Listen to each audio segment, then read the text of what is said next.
Quando o medo se levanta, Portia Collins recorre à palavra de Deus e faz essas perguntas. O que Deus diz? O que Ele está realmente dizendo? Deus é bom? Sim. Deus é soberano? Sim. Deus será glorificado mesmo nas piores situações? Sim.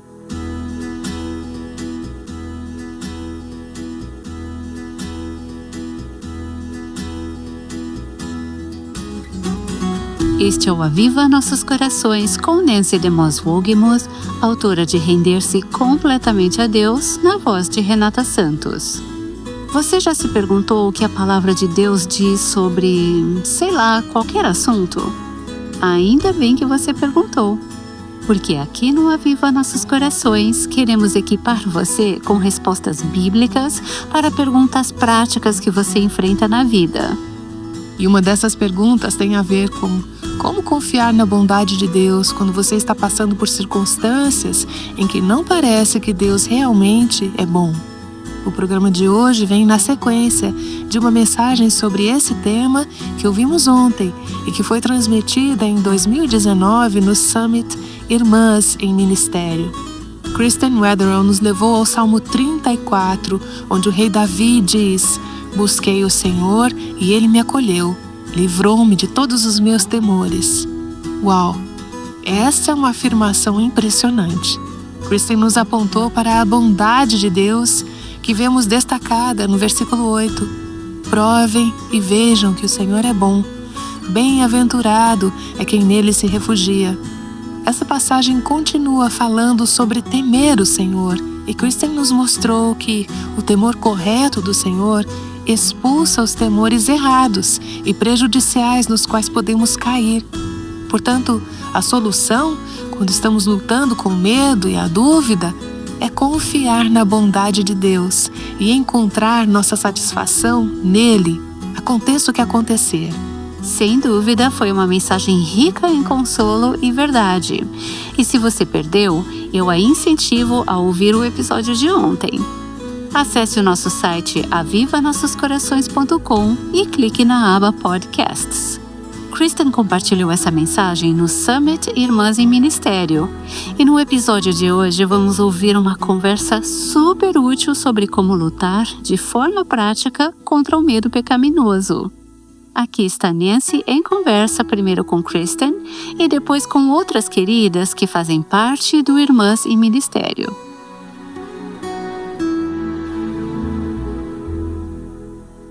Você compartilhou que, por razões humanamente compreensíveis, tem enfrentado medos, inclusive na gravidez, coisas que aconteceram e resultaram em temores.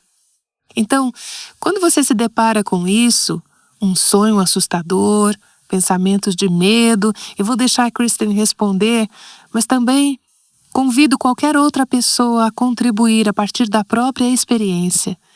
O que você faz? A Bíblia é muito clara ao dizer que a vida cristã é uma batalha. E, portanto, o medo, eu creio, é uma batalha.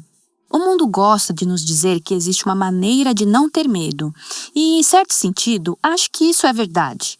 Em Cristo, somos, em última instância, vitoriosa sobre o poder do medo, mas eu continuo levando isso ao Senhor em oração.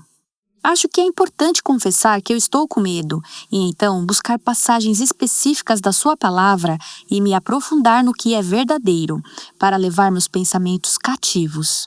É praticamente todos os dias, porque precisamos continuar lutando. Lutar contra seus medos é como um músculo que precisa ser exercitado. A fé também é assim. Então, eu continuo me rendendo ao Senhor. Mas também acho que a pergunta, isso é verdade? É muito útil. Porque sim, certas coisas foram verdadeiras em nosso passado. Mas a pergunta, isso é verdade? Ajuda no sentido de, qual é a minha realidade agora? Ou, isso está acontecendo agora? Estou apenas imaginando essa possibilidade.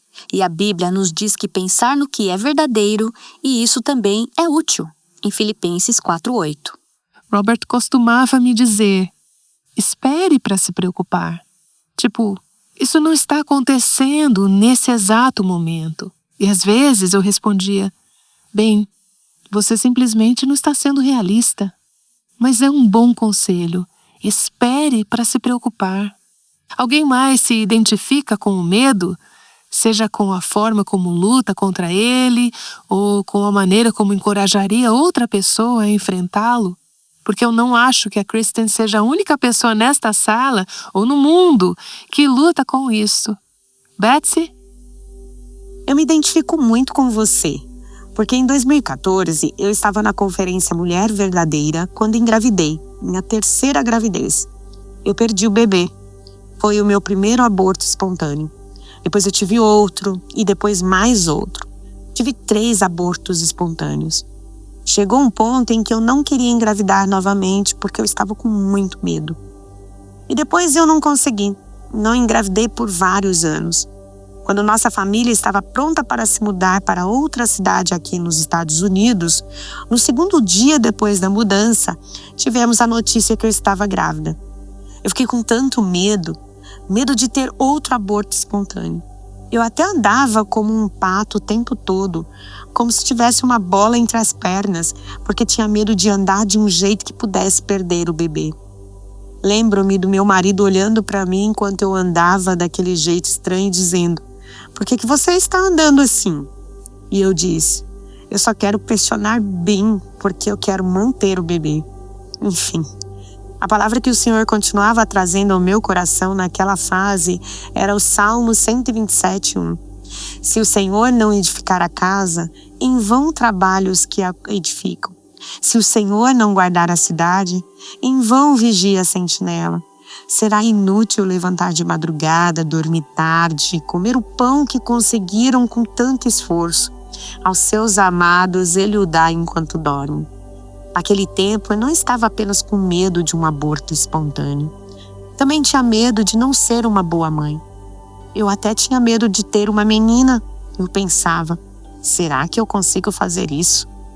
E simplesmente me lembrar da soberania de Deus, lembrar-me de sua provisão e abraçar o momento. Lembro-me de dizer a mim mesma: se essa vida vai durar 2 meses, 5 meses, 3 anos ou 100 anos, a vida deve ser celebrada. Acho que uma mistura de gratidão e de lembrar-me da soberania de Deus foi a maneira como consegui perseverar. Desastres e perdas podem acontecer. Então é um exercício constante de ser grata pelo hoje, confiar em Deus pelo amanhã e confiar em sua soberania. Então, obrigada por compartilhar isso. Laura, como você lida com o medo? Eu costumo pensar no medo como transformar uma possibilidade futura na realidade atual. Muitas vezes, quando eu estou com medo, meu marido diz: "Ok, então o que faríamos?" Eu não sei. E então ele diz: "Não, sério, se isso acontecer, o que faríamos?" Então ele meio que me força a desenvolver o cenário. Muitas vezes consigo pensar em pelo menos alguma coisa, ou então pensamos juntos: "Ok, tentaremos tal decisão e confiamos em Deus para isso." Ou faríamos esta ou aquela mudança. Minha filha mais nova tem necessidades especiais. Ela tem 2 anos. Não sabíamos disso durante toda a gravidez. Quando eu estava com 36 semanas, fui a uma consulta de rotina e mediram minha barriga. Eu sempre media um pouco abaixo, mas dessa vez as minhas medidas estavam bem abaixo do esperado e eu tinha encolhido o equivalente a 10 semanas. Então eu estava medindo como se estivesse 26 semanas. Eles reagiram tipo: "Oh!" Tudo ficou um pouco caótico e disseram: "Você vai ter esse bebê hoje." Aí um monte de coisas aconteceram.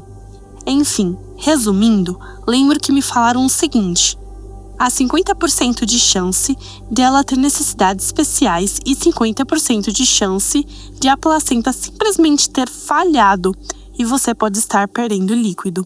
Precisamos tirá-la agora. Minha reação inicial foi: ela não pode ter necessidades especiais. Isso não pode acontecer. Eu não saberia o que fazer.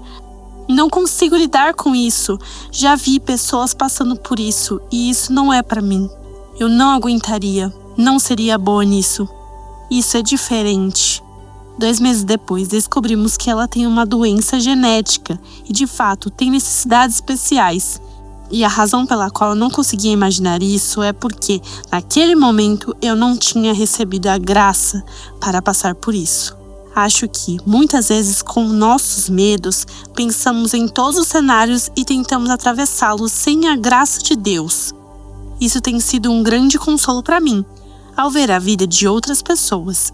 Gente, estamos ouvindo histórias de coisas muito, muito difíceis. Eu olho para vocês e penso, como vocês estão conseguindo? Como estão permanecendo fiéis? Como têm alegria? Como têm esperança? Porque eu não consigo imaginar, mas eu sei que é porque a graça de Deus a sustentou. E não importa o que eu enfrente no futuro, não importa o que me aguarda ou qualquer coisa assustadora que aconteça, a graça de Deus me sustentará. Ele se apega a nós com muito mais firmeza do que jamais poderemos nos apegar a Ele. E isso é um verdadeiro consolo quando penso nos meus medos. Esse é um tema sobre o qual tenho falado com mães há 4 ou 5 anos. Quando comecei o processo de escrever Mentiras em que as Meninas Acreditam e o Mentiras em que as Meninas Acreditam Guia das Mães, participei de grupos pequenos pelo país inteiro. E o medo apareceu muito. E tenho refletido muito sobre isso e tenho tido conversas. Cheguei a algo que considero importante, mas quero colocar um pequeno aviso aqui. Kristen, você disse algo logo no início de hoje, enquanto compartilhava de forma tão doce. Você disse que, na maioria das vezes, nossos medos revelam quem ou o que estamos adorando. Acho que esse é um caminho que vou seguir.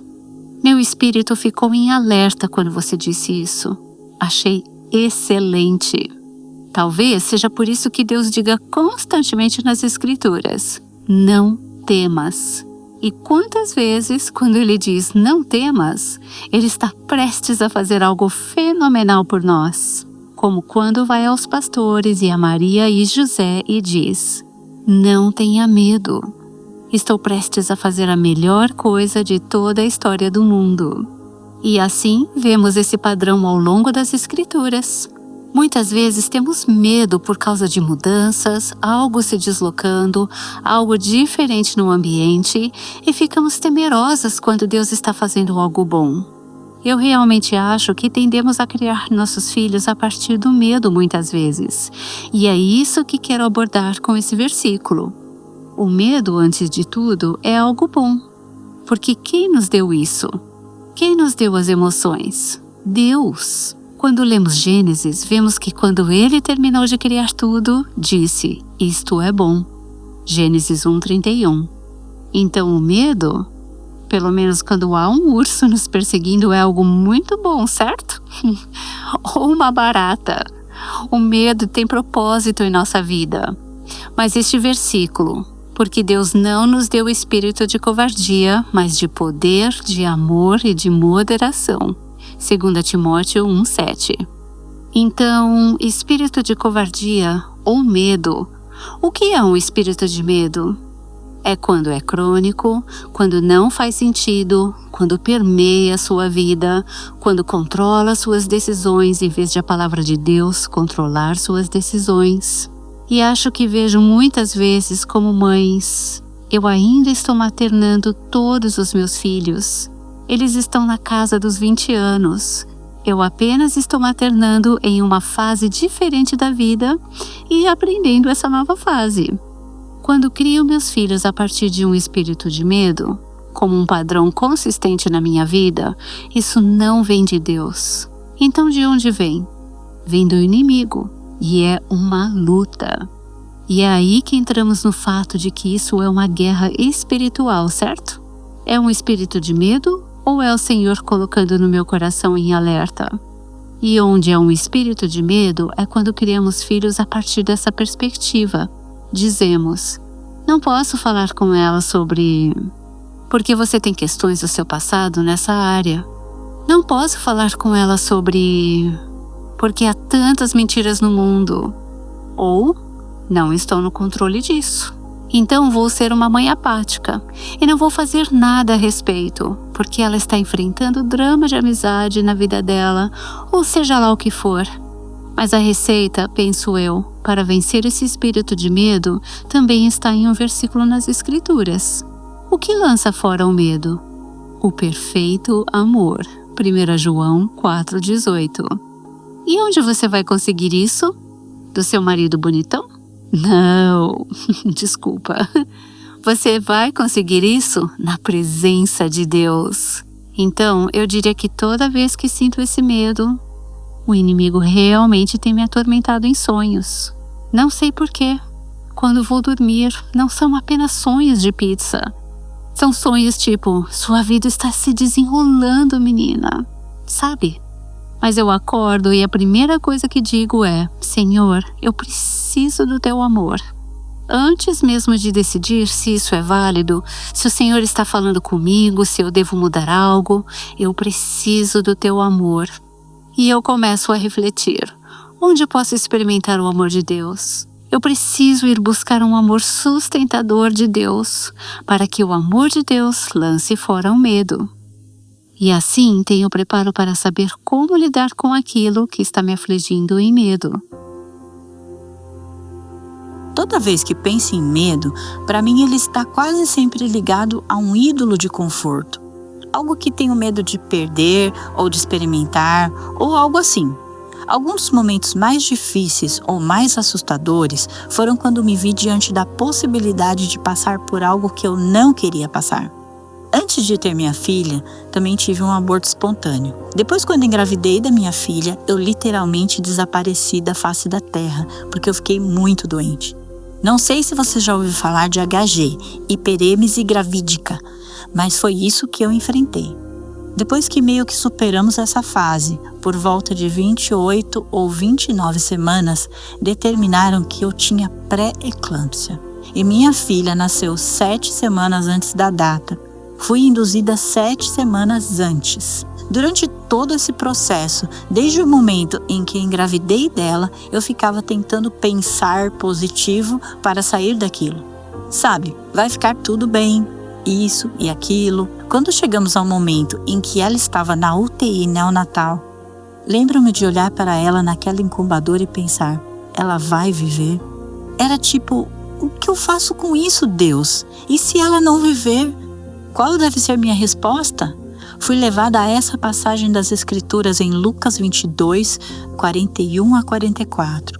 Jesus estava orando no Monte das Oliveiras. Ele estava no Getsêmani. É ali que o vemos sendo brutalmente honesto com o Pai. Ele diz, é isso que estou sentindo. As Escrituras dizem que sua angústia era tão intensa que ele suava gotas de sangue. Então ele diz, é isso que estou sentindo. Mas em seguida diz, não seja feita a minha vontade, mas a tua. E foi para aí que Deus me levou. Mesmo que seu bebê não viva, e isso será horrível, saiba que a minha vontade e a forma como eu opero soberanamente permanecem e que eu continuo sendo bom. Apoie-se nisso. Então, o que me manteve firme quando meus medos, minha ansiedade e tudo isso estava me enlouquecendo foi voltar à verdade da palavra de Deus. O que Deus diz? O que Ele está realmente dizendo? Deus é bom? Sim. É soberano? Sim. Deus será glorificado mesmo nas piores situações? Sim. Então preciso confiar nisso, mesmo que eu enfrente momentos muito desconfortáveis, difíceis e dolorosos. Eu sei que Deus continua sendo bom, Deus continua sendo soberano. O plano dele continua sendo mais importante do que qualquer outra coisa, e a vontade dele será feita. Primeiro, muito obrigada por compartilhar isso. Foi tão encorajador. O medo, acho, tem sido uma luta na minha vida. Lembro-me de que minha mãe me fez ler o livro do John MacArthur sobre como enfrentar a ansiedade quando eu tinha 11 anos. Tem sido algo que parece uma batalha ao longo da vida, mas mais recentemente tem sido muito difícil para mim perder tanta comunidade nos últimos anos, especialmente depois de ter tido uma comunidade tão maravilhosa na República Dominicana. Parece ser uma perda contínua, Moramos na República Dominicana e às vezes pessoas precisam deixar o campo missionário, às vezes de forma inesperadamente, como quando o visto não é renovado ou uma criança fica doente e precisam voltar para os Estados Unidos. Tenho visto o efeito de todas essas mudanças na vida dos meus filhos e fico com tanto medo de que precisemos voltar antes da hora ou antes do que planejamos. Tenho medo de que isso machuque muito meus filhos. Uma das minhas meninas tem muita dificuldade, luta com mudanças. Foi muito bom pensar nisso hoje em termos da eternidade. Isso foi super encorajador para mim. E respondendo à sua pergunta, quando passei por depressão pós-parto da primeira vez, eu fiquei apavorada com os pensamentos intrusivos que estava tendo, coisas que nunca tinha pensado na vida. Eu amava a minha filha de todo o coração, mas tinha pensamentos loucos, era horrível, coisas realmente horríveis. Lembro-me de chorar muito com meu marido. Eu estava com tanto medo. Quem é essa pessoa? E o que está acontecendo dentro de mim? E o Salmo 3:3. Porém, tu, Senhor, és o meu escudo protetor. Eu tive que me imaginar me escondendo sob Cristo como meu escudo. Tive que literalmente me imaginar assim. Cristo é um escudo ao meu redor e eu estou escondida. Todos esses dardos estão vindo e eu não consigo me defender, mas Ele consegue. Foi assim que consegui dormir à noite, quando finalmente Ele me deu paz de que Ele estava lutando por mim. E essa foi a outra coisa, lembrar que Deus é quem luta e que Jesus luta por mim. Ele está vestindo a armadura de Deus em Efésios 6. Cristo está vestindo essa armadura. E é Ele quem está dizendo ao Pai, eu não tenho medo, eu confio em Ti. Eu precisava continuamente pensar nele como valente. Ele é quem diz ao Pai, o Senhor é a minha luz e a minha salvação. De quem terei medo? E ao imaginar Cristo dizendo isso, pude então saber que essa também era a minha vida e que eu poderia lutar dessa maneira. Quando estou lutando com um medo debilitante, lembro-me de me reorientar para o único que é digno dele. Eu amo a exortação de Jesus aos discípulos em Mateus 10:28. Ele diz, não temam os que matam o corpo, mas não podem matar a alma. Pelo contrário, temam aquele que pode fazer perecer no inferno tanto a alma como o corpo. Um dos meus mentores diz isso, o nome dele é Matt Lance. O temor de Deus corretamente orientado leva a uma grande fé em Deus, que então gera coragem em nós. Então, quando estou experimentando medo de algo ao meu redor, lembro-me de reorientar meu temor para o único que é digno dele. Oh, isso foi muito bom! Você pode repetir essa última frase? Quando estou experimentando medo de algo ao meu redor, lembro-me de reorientar meu temor para o único que é digno dele. Muito, muito bom! Ouvimos Hunter Bellis e também ouvimos várias outras mulheres que fizeram parte do Summit Irmãs em Ministério. Conversamos sobre algumas estratégias práticas para lutar contra o medo. E para te ajudar quando o medo quiser se instalar na sua vida, preparamos o livreto digital Encarando Nossos Medos. Para receber esse livreto digital, você só precisa efetuar uma doação de qualquer valor por Pix ou cartão. Acesse a aba Doações no nosso site para ver os detalhes de como fazer esta doação. Use o formulário de contato ou envie um e-mail para contato@vivanossoscorações.com e inclua um comprovante da doação e informe que gostaria de receber o livreto digital Encarando Nossos Medos. Caso você queira a cópia impressa do livreto, visite nosso site para informações de como recebê-lo. O Aviva Nossos Corações é um ministério em língua portuguesa do Revive Our Hearts com Nancy DeMoss Wogemuth, sustentado por seus ouvintes e dedicado a chamar as mulheres à liberdade, plenitude e abundância em Cristo.